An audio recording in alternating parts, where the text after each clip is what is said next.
Good morning, I'm Carol Mikita, filling in for Eleanor Schano White. She'll be back next week.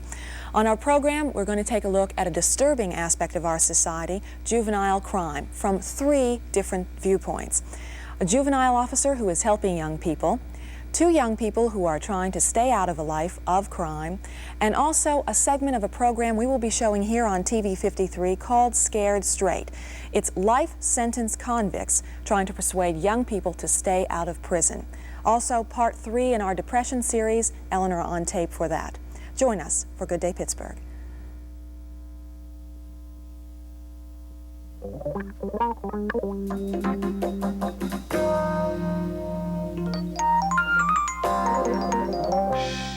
Good morning, and welcome to Good Day Pittsburgh with Carol Mikita and Tom Peterson with news.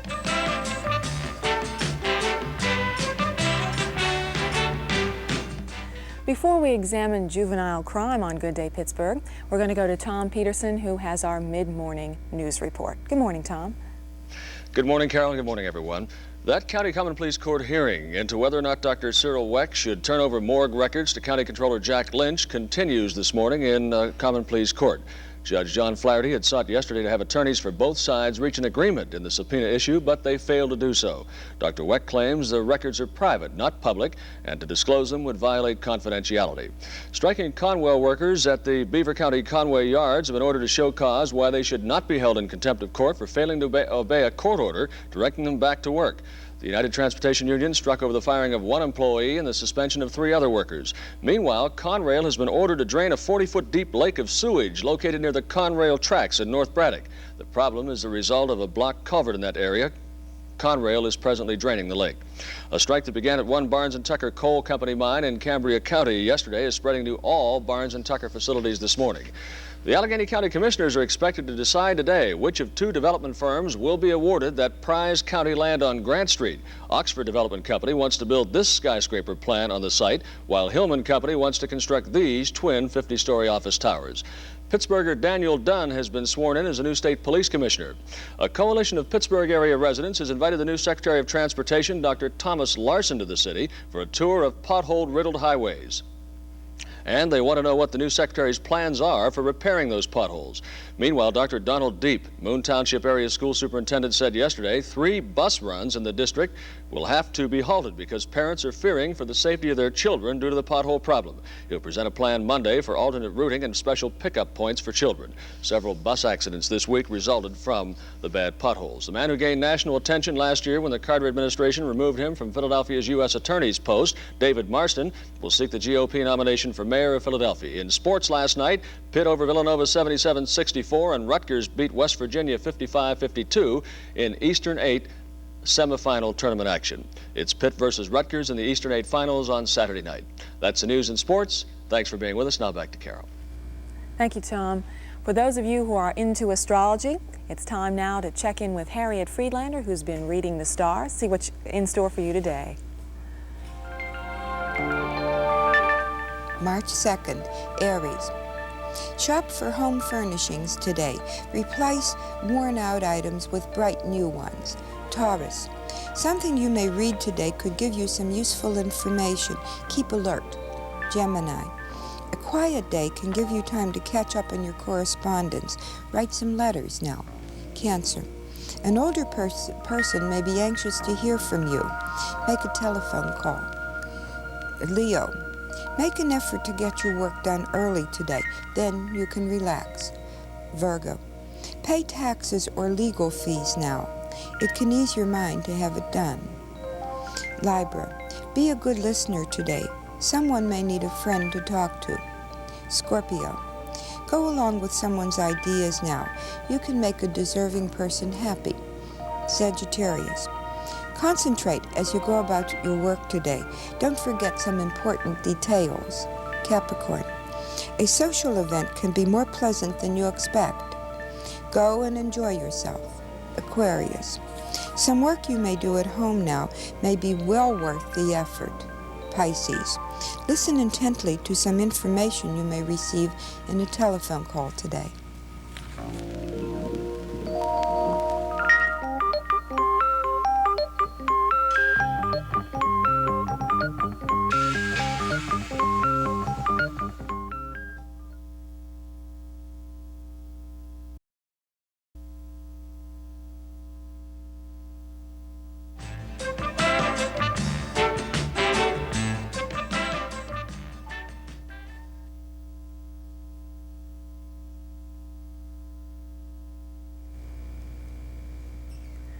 Murder, rape, assault, and theft. All of these crimes have rising statistics in our society, and most especially in juveniles. First, I would like you to meet Detective Ray Heagy, Allegheny County, from specifically Scott Township. Good morning, sir. How are you? Fine, thank you. We're going to be chatting together, you and I, and also with some young people you have brought, about juvenile crime here in our area. But first, I would like our viewers and you to see a segment of Scared Straight, a program that we will be showing here on TV 53 Wednesday, March 7th. It is about life-sentenced convicts in Rahway State Prison in New Jersey who have a juvenile awareness program. They take young people from correctional institutes every week. They serve a 3-hour sentence in a prison to find out what it is like inside and how they should not want to come to be there.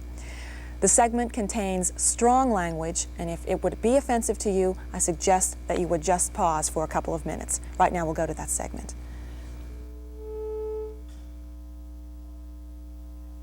All that junk you be watching on TV, that's fantasy, that's bullshit. You turn on the TV, see somebody get 20 years life, and you get up and go to the bathroom and come back, they on the streets. It don't work like that in here. When you get some time in here, you do years. And when you do years in here, you do that day for day, week for week, month for month, and year for goddamn year. The only thing that changes in here is the goddamn calendar. But yous want to come in here. See, because every time one of your so-called friends out there tell you, come on, let's go steal something, let's go rip somebody off, let's go mug somebody, all they doing is saying, let's go to jail. And every time you get busted, what did you get the last time you got busted? How much money did you get? $20 goddamn dollars. Now you sound like a real dummy. See, when I was on the streets, I used to take people's stuff every day. Sell them drugs. Any way there was to get some money, see, I was about that, because I didn't care. See, because I didn't dig, you know, the end results of it. Just like yous can't dig it. Yous like that. But see, when you be out there running up in somebody's goddamn house, you don't be thinking. See, you don't be thinking about the consequences that you're gonna suffer if you get caught. See, because you can't get away forever. All you do is pound it up from day to day. You don't think about them people out there got families just like you, that they out there working, trying to bring that money home that you lay out there and mug them, rip them off for. You see, you thinking right now. You like this still? I got 11 uncles. Do you know how big that makes my family? Big, right? Take something from my family. Let me read in the newspapers that one of my people was ripped off by one of you punks. Let me find out you took something from one of my cousins, from one of my nephews. And I'll be waiting for you right here in this prison. You got that? And then what do you think's gonna happen? Keep that in your mind, because every one of us have family out there. That's a very strong program, but perhaps it's one that is necessary in our society today. Detective Heagy, I'm going to ask you for your immediate reaction. I know you haven't seen the entire show, but what do you think of that? I feel that the program really is, I would say, in street language, it's dynamite, and a very well-needed program within the state of Pennsylvania. Are statistics rising here in Allegheny County as far as juvenile crime is concerned? They are. Is this disturbing to you as an officer? Very disturbing, yes. What programs do we have going on that you feel are being of help to young people today? I feel that the programs with the charters, various mental health associations are helpful. We have an outreach program in the Mount Lebanon area. In the South Hills, I have our own program within Scott Township, and other police departments throughout the area are starting their own programs. How do they work specifically? Okay, if a young teenager, juvenile, is arrested, we try to work with them at what we call department level first. And at that time, they're placed under what we call our own probation period. It might consist of house arrest. They must, the only places that they're permitted to attend would be church, school, someplace that the parents might want to take them for a certain period of time. They attend rap sessions that I hold within our park in Scott Township on Monday evenings. And depending on how the grades are in school, their attitudes at home, and they're not getting jammed or any more trouble, then they're taking off house arrest. Are many of these young people involved with narcotics as well as in some sort of other crime? They are, yes. This is a high percentage then of involvement in both areas? In both areas, yes, ma'am. Do you also find that peer group pressure is something that they kneel to? Definitely. What everybody else is doing, they are going to do also? Definitely, yes.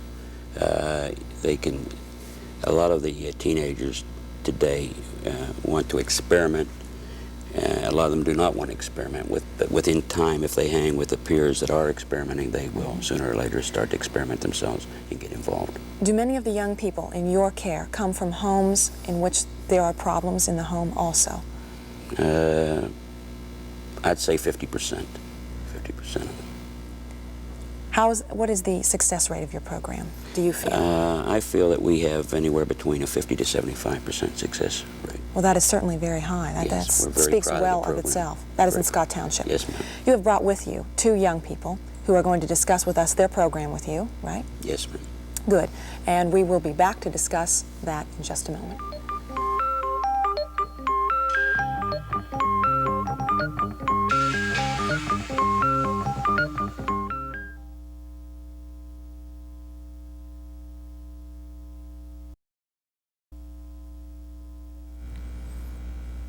We're discussing juvenile crime here in the Allegheny County.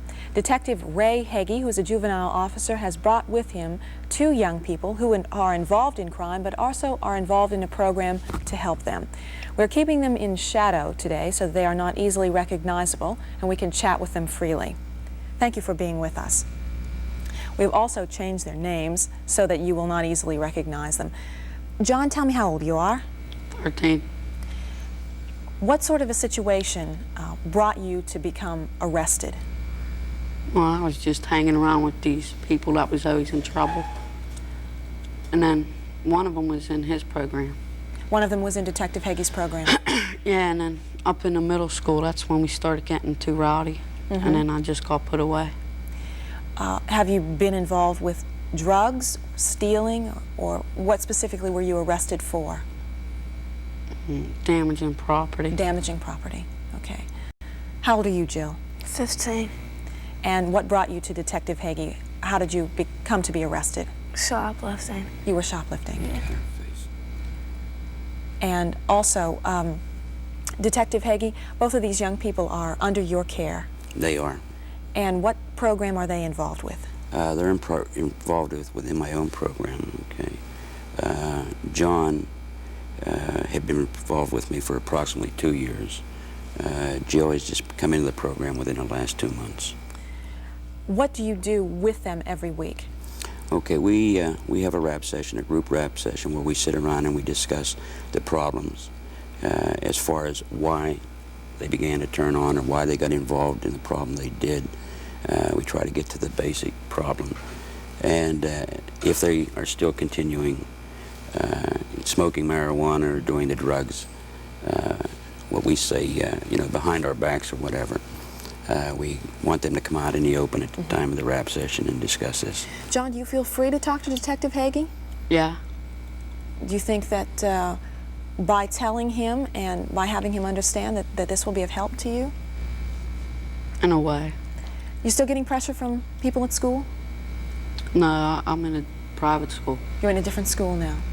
And is it easier to stay away from the drugs and to stay away from damaging property or whatever? Pretty much. Pretty much so?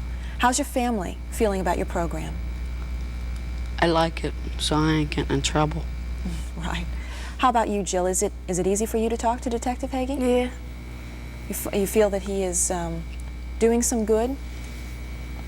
Yeah. Yeah. Are you involved with a group at school that puts pressure on you to do things that perhaps you shouldn't be doing? No, they don't put pressure on you. If you want to do it, you do it, you know?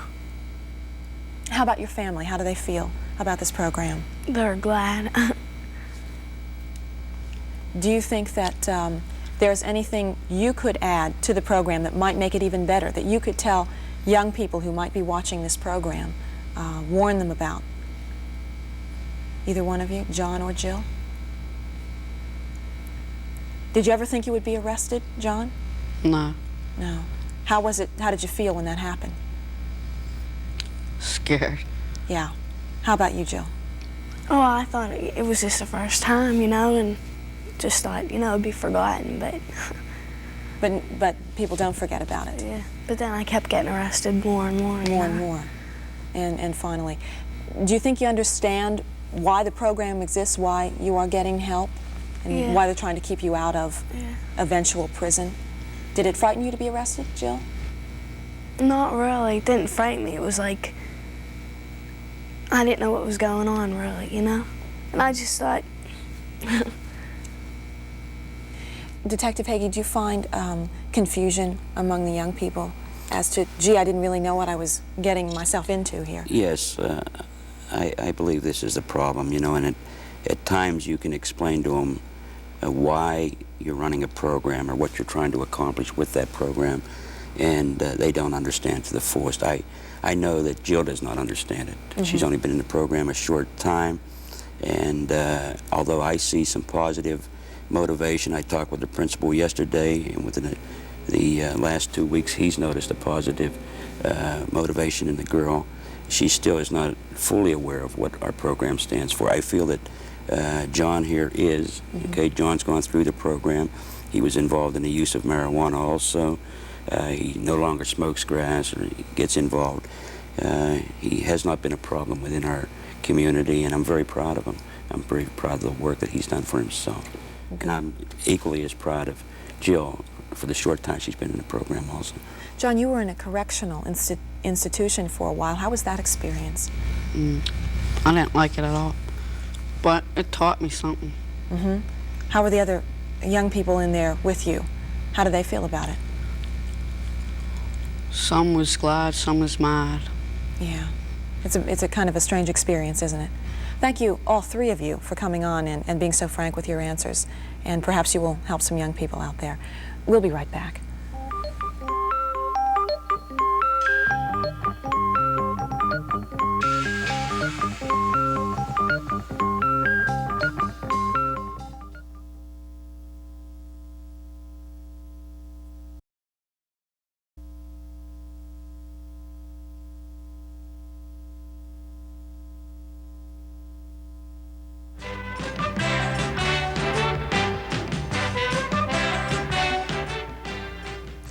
We want to welcome Rick Morycz, a clinical psychologist at Western Psych, to Good Day Pittsburgh this morning.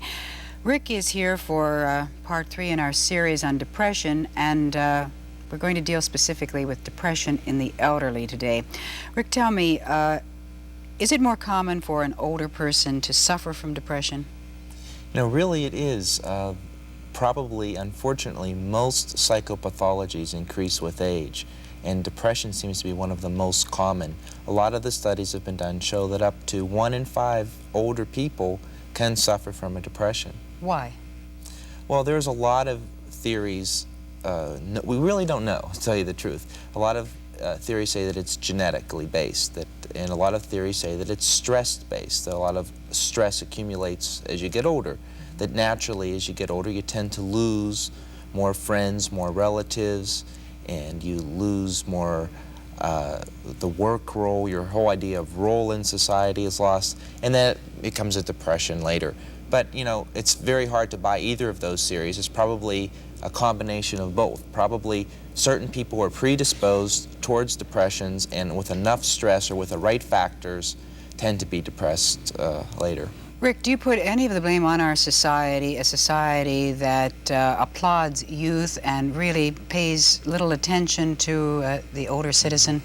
Well, you know, this morning I rode in a cab, and the cab driver was telling me as he gets older, he really is depressed. He looks in the paper and he gets angry, and he's angry by the way people call him Pops, even though he's never been married, just because he has some wrinkles.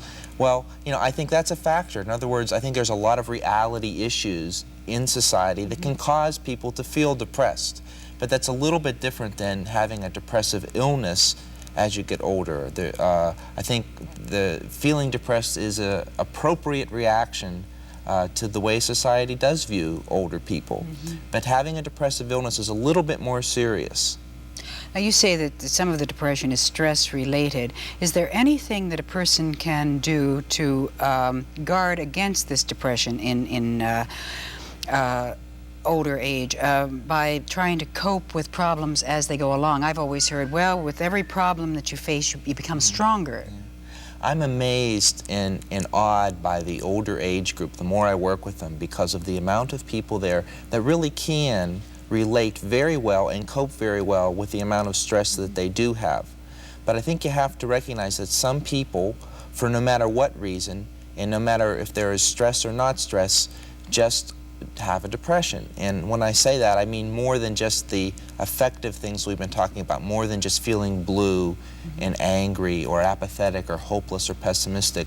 We usually look for things like how they're sleeping, if they're either sleeping all of the time or if they're having a hard time sleeping, they're waking up 3 or 4 times at night. We look for weight loss, loss of appetite. We look for problems with loss of interest in sex, loss of interest in doing activities that they normally do. And these are a little bit different than you'll get with just a stressful, depressive reaction. Aren't they normal symptoms of depression, though, for any age group? They're normal for any age group, and they're a little bit different in the elderly for this reason. Suicide. Older people are more prone to suicide, and this hopeless, pessimistic, depressed mood can sometimes lead to suicide. In fact, the suicide in the elderly is a very serious matter. If someone even hints of suicide, we take them very seriously. For every, I think, 7 adolescents that try suicide, 1 makes it.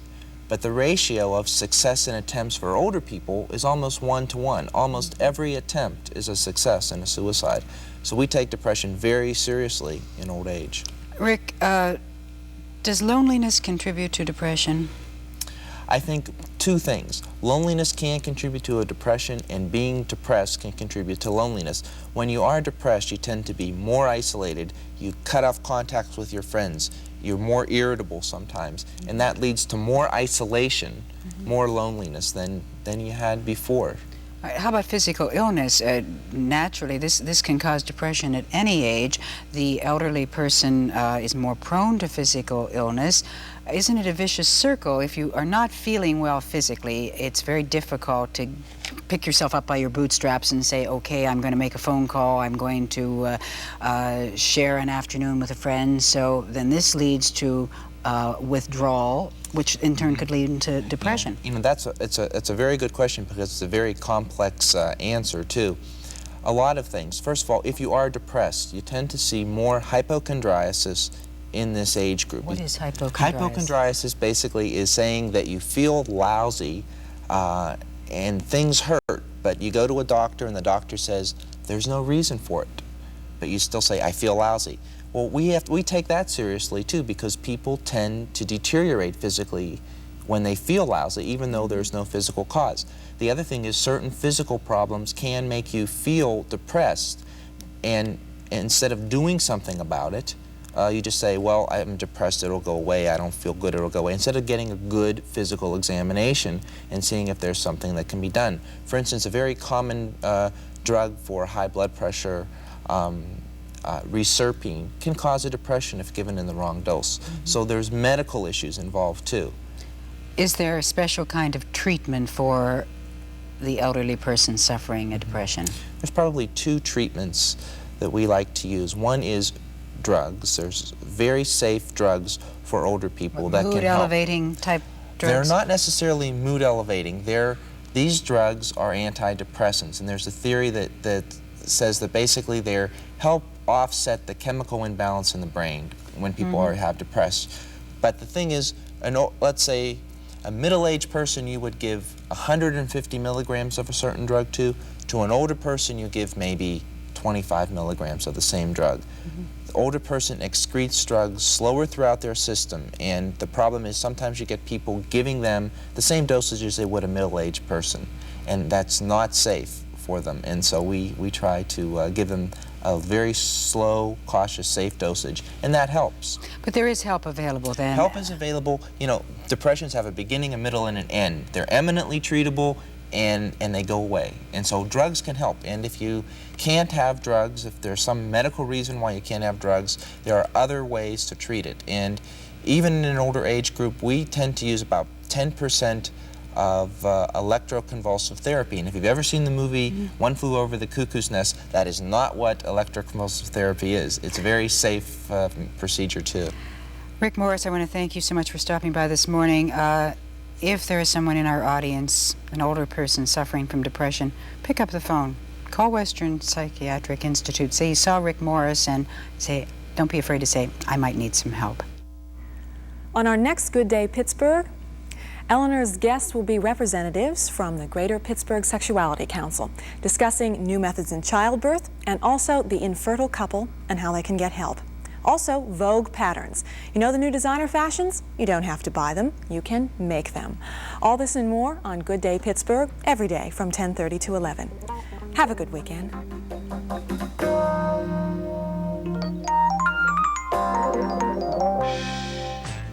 This has been Good Day Pittsburgh with Eleanor Schano White and Tom Peterson with news. Join us each weekday morning at 10:30 for a special blend of features and interviews on Good Day Pittsburgh.